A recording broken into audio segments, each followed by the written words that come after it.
My fiancée told me not to ruin her mood when I called from the ER. Wedding is in 6 weeks. So 3 days ago, I had an accident on one of those electric scooters here in Austin.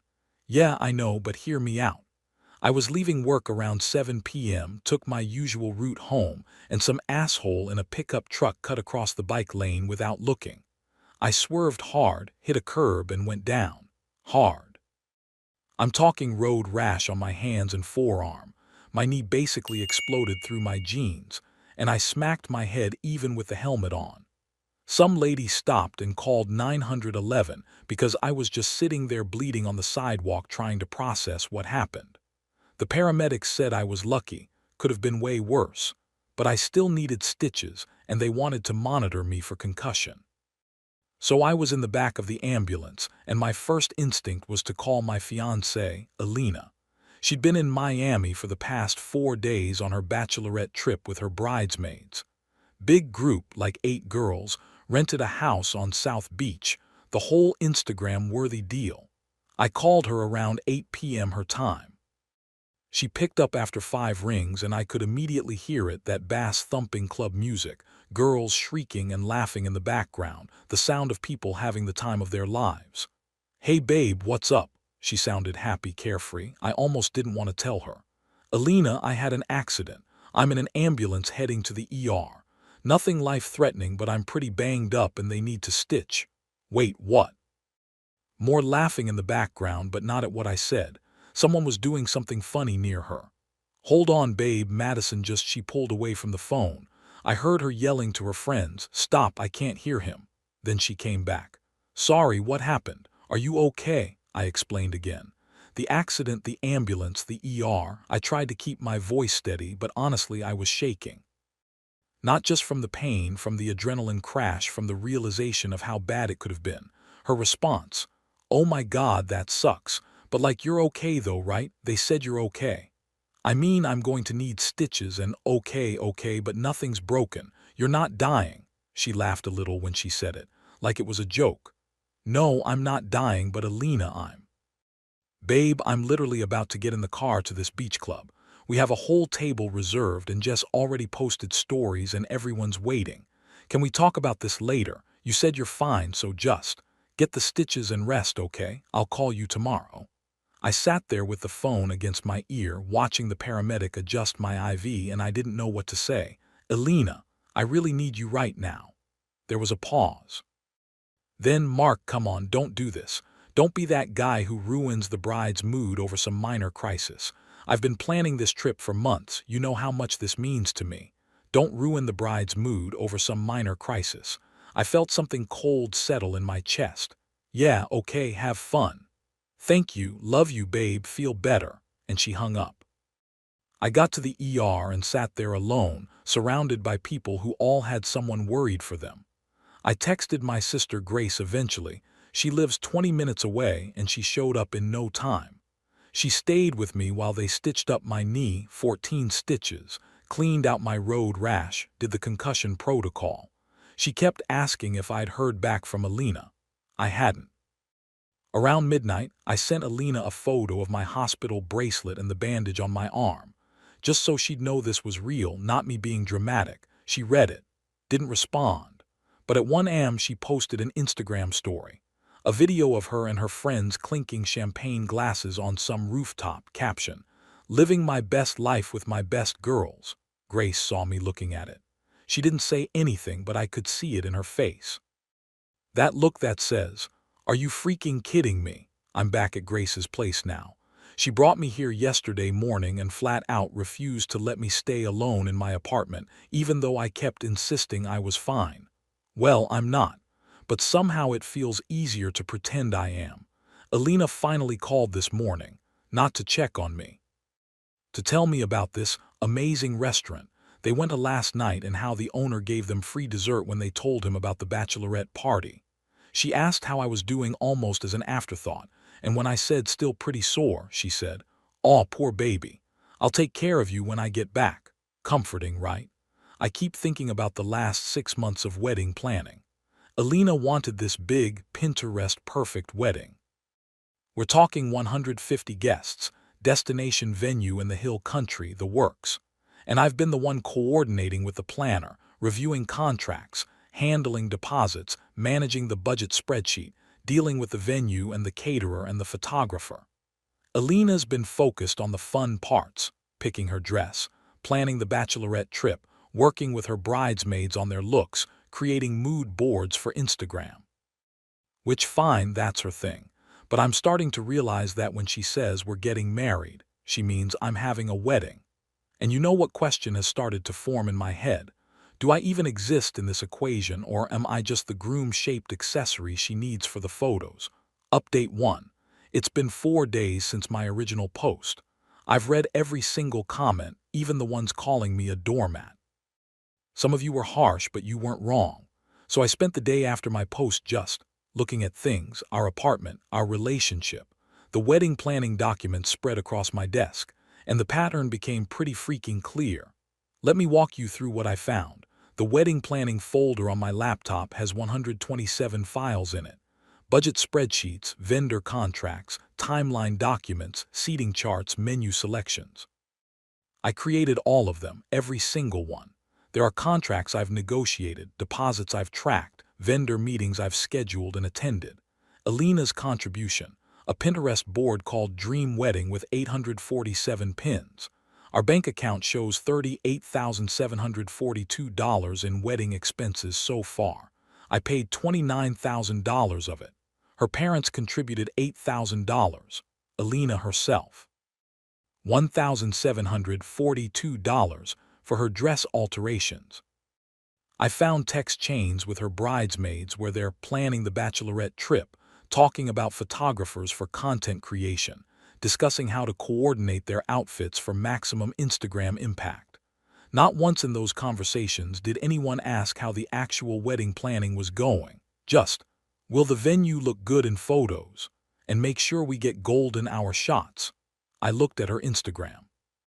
The last 2 months, she's posted a whole lot of stories and posts about wedding stuff. Every single one is aesthetic, the ring against coffee cups, bride-to-be merchandise, her and the bridesmaids in matching robes. Not one photo of us together, not one caption mentioning me by name, just bride life and counting down to the big day. Grace finally drove me home that afternoon, back to the apartment Alina and I shared. She offered to stay, but I told her I needed to be alone. She hugged me hard before she left and made me promise to call if I needed anything.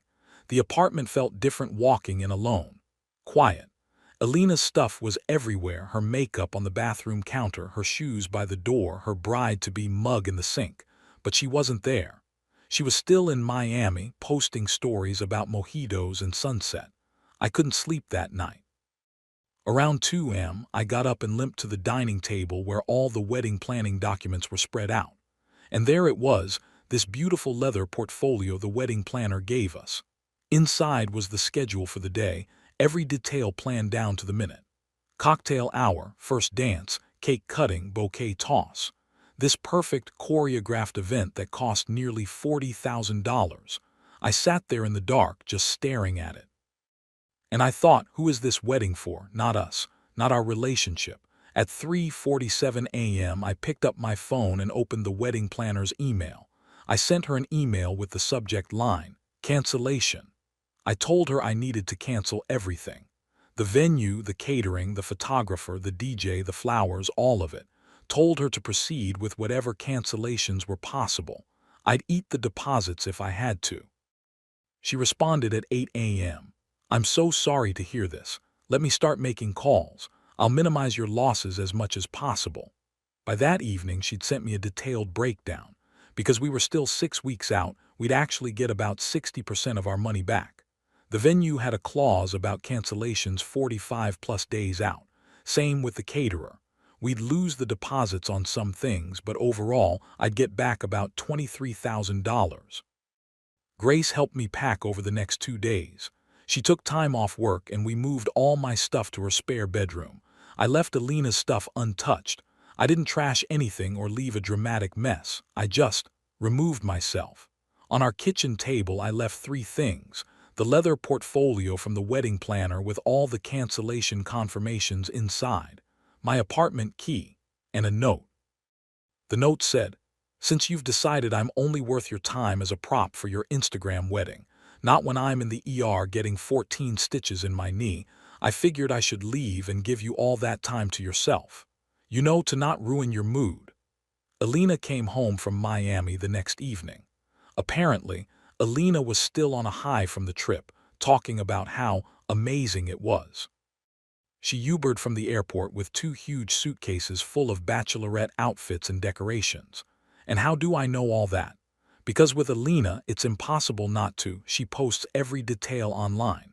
And according to Madison, one of Alina's bridesmaids who called later to apologize, Alina walked into the apartment calling out, "Babe, I'm home. Wait till you see the photos we got." Then she stepped into the kitchen. Then complete silence. Then she screamed, not a startled scream, a raw, guttural sound of someone whose entire reality just shattered. She started sobbing so hard she was hyperventilating. Madison rushed in and found Alina on the kitchen floor, the leather portfolio open in front of her, cancellation confirmations scattered everywhere. "He canceled it," Alina kept saying. "He canceled everything. Madison, the wedding is canceled." Madison said Alina couldn't process it. She kept looking at the documents like they'd change if she stared long enough. She kept saying, "But I've been planning this for months, months. Everyone knows about this wedding. Everyone's expecting." Madison then took the note from Alina, read it, and said, "Alina, you never said anything about him being in the ER. Is Mark okay?" Alina just looked at her, confused. "What does that have to do with this?" So apparently Alina didn't think about why I left. She only thought about the embarrassment of a canceled wedding. I stayed at Grace's that night. Around 11 p.m., my phone started blowing up with calls from Alina's number. I'd blocked her, but she started calling from her friends' phones. I blocked those too. Then came the texts from her bridesmaids through social media. "Mark, what the hell? Alina's freaking out. You can't just do this." I muted all of them. The next morning, Alina's mom called me. I didn't block her, she's always been kind to me. I answered. "Mark, sweetheart, what happened? Alina told me you'd canceled the wedding and moved out of nowhere." I took a breath. "Did she tell you I had an accident and she told me not to ruin her mood when I called from the ER?" Silence. Then, "What?" I told her everything then. When I finished, I heard her crying softly. "I'm so sorry," she said. "I'm so sorry. I didn't raise her to be like this." "I know you didn't," I said, "but that's who she is right now, and I can't marry someone who treats me like an inconvenience." She didn't try to change my mind. She just said she understood and that she was sorry this happened. "I've been staying at Grace's for 3 days now. My knee is healing. The stitches itch like hell. Grace makes me breakfast and doesn't ask too many questions, which I appreciate. Yesterday, she told me she's proud of me." "For what?" I asked. "For not letting someone treat you like you don't matter," she said. "That takes guts." I don't feel particularly gutsy. Mostly I feel stupid and tired, but I also feel lighter, like I was carrying something heavy and didn't even realize it until I put it down.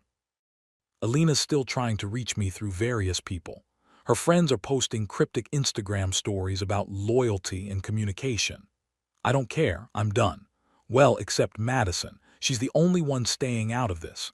She actually reached out to me after she left the apartment, told me everything, then ended it with this. "Mark, I'm so sorry. I didn't know about the accident. Alina never told us. I'm really sorry." That's messed up. The wedding was supposed to be in 6 weeks. Instead, I'm going to spend that weekend doing something I actually want to do. Update 2.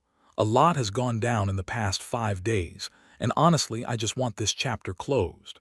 So Alina showed up at Grace's place 2 days after the fallout. Grace's doorbell camera caught her showing up at 9 p.m. on Tuesday. Grace and I were watching TV when the doorbell rang.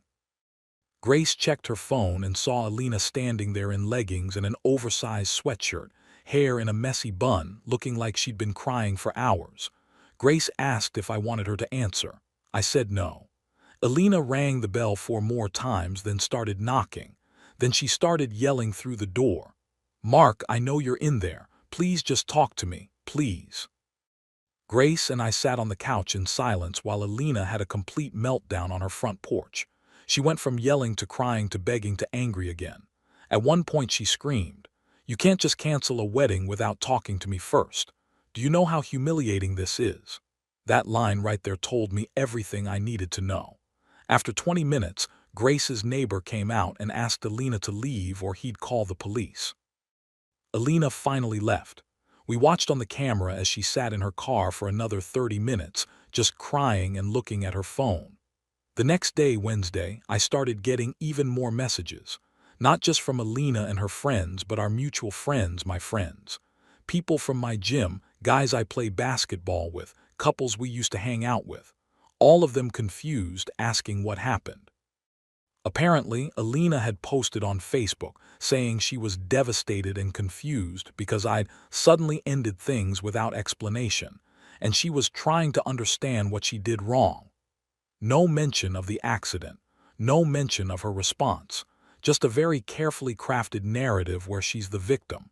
Some people bought it. Her friends absolutely rallied around her with comments about how she deserves better and how something was clearly wrong with him. But other people, people who actually know me, started asking questions. A few reached out to me directly. I didn't blast her publicly. I'm not that guy. But when my buddy James texted asking what really happened, I told him the truth.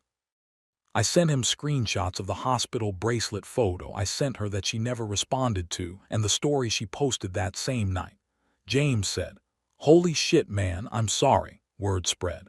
Not because I was gossiping, but because the truth has a way of getting out. By Thursday, the narrative was shifting. People were seeing through Alina's vague, "he just left me" story and asking harder questions. Then yesterday, things got messy. Alina showed up at my office. I work at a tech company downtown, pretty casual environment, open floor plan. I was at my desk around 2 p.m. when the receptionist called me. I went to the lobby. Alina was there. She looked like she hadn't slept in days. The moment she saw me, she started crying. "Mark, please, just 5 minutes. Please just talk to me." Everyone in the lobby was staring. A couple of my coworkers were coming back from lunch and stopped short when they saw the situation. I kept my voice low and calm.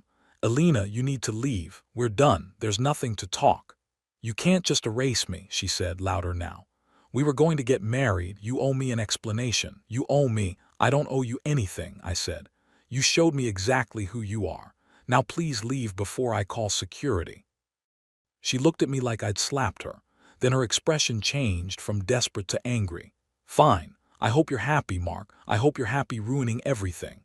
She left, but not before turning around in the lobby and saying loud enough for everyone to hear, "You're going to regret this."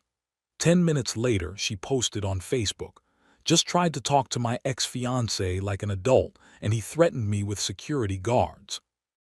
This is who he really is, everyone. Remember that. At this point, I was done playing nice. I posted on my own Facebook, "Set the record straight." For those asking, I ended my engagement because when I called my fiancée from the ER after an accident, she told me not to ruin her mood because she was on her bachelorette trip. She didn't come home early. She didn't even call to check on me.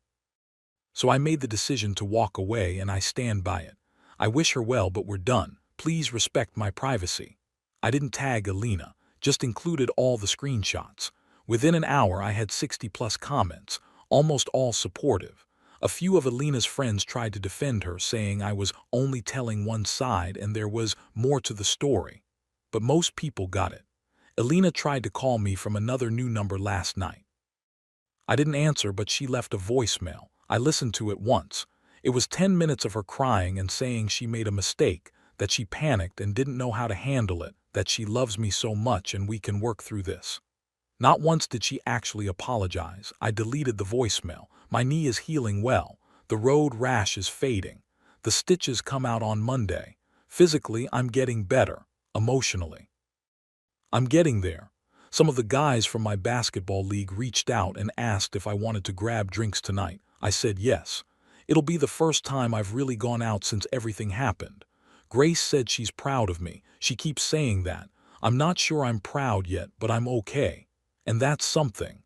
Final update. It's been 3 weeks since my last update. Things have settled down significantly, and I think this is genuinely my final post about this situation. First, the practical stuff. I officially moved out of Grace's spare room last weekend. I found a one-bedroom place downtown, closer to work. It's smaller than the apartment Alina and I shared, but it's mine. Just mine. I've been setting it up exactly how I want it. Grace helped me move. She's been incredible through all of this. Alina stopped trying to contact me about 2 weeks ago. I heard through mutual friends that she had to move back in with her parents. Both our names were on the apartment lease, and I'd already removed my name from the lease after I'd moved out. Alina couldn't afford the rent on her own. She tried to find a roommate but couldn't make it work in time, so she ended up moving back home. I haven't seen her since before Miami, and I plan to keep it that way. The social fallout was interesting. Alina deleted her Facebook post about being confused and devastated after my post went up. A bunch of her bridesmaid friends unfollowed me on Instagram, which is fine. But I also had a surprising number of people, even some I wasn't particularly close with, reach out with support. A few admitted they'd thought I seemed stressed and unhappy during the wedding planning, but figured it was normal pre-wedding jitters. That hit me hard. The fact that other people could see I was drowning and I couldn't. There was one more piece of drama I need to mention. About 10 days ago, Alina's maid of honor, Jessica, sent me a long DM. Basically, she admitted that she'd been the only one standing near Alina when I called that night from the ambulance. She heard Alina's side of the conversation, heard her laughing and telling me not to ruin the bride's mood.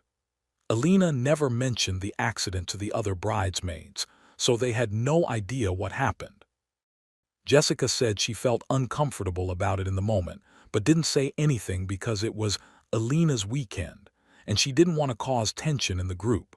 But after everything came out and she learned how serious my injuries were, she felt guilty for not speaking up.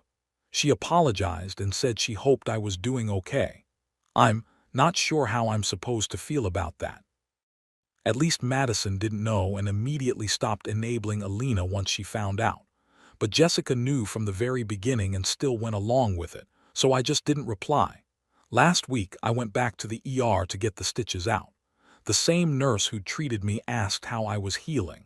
When I told her fine, she said, "And your fiancée? Did she ever make it back from her trip?" I told her we weren't together anymore. She just nodded, didn't ask questions, but said, "Good for you, honey. Life's too short to be with someone who doesn't show up." Even strangers could see it.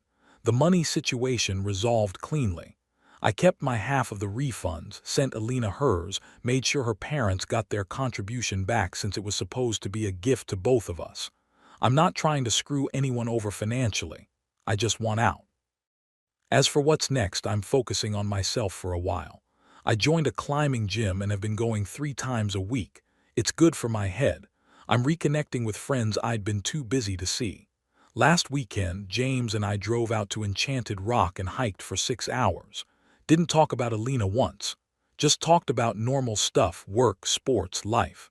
My knee is fully healed now. There's a gnarly scar, but the doctor said it'll fade over time. The road rash is basically gone. Physically, I'm back to normal. Mentally and emotionally, I'm getting there. I'm 31 years old, sitting in my new apartment, drinking coffee and watching the sunrise over downtown Austin. My knee doesn't hurt anymore. My heart's a bit bruised but healing. I don't hate Alina. I'm not carrying around this massive grudge. I'm just genuinely excited about my life in a way I haven't been in months. That's all, Reddit. Thanks for the support, the advice, and even the tough love when I needed it.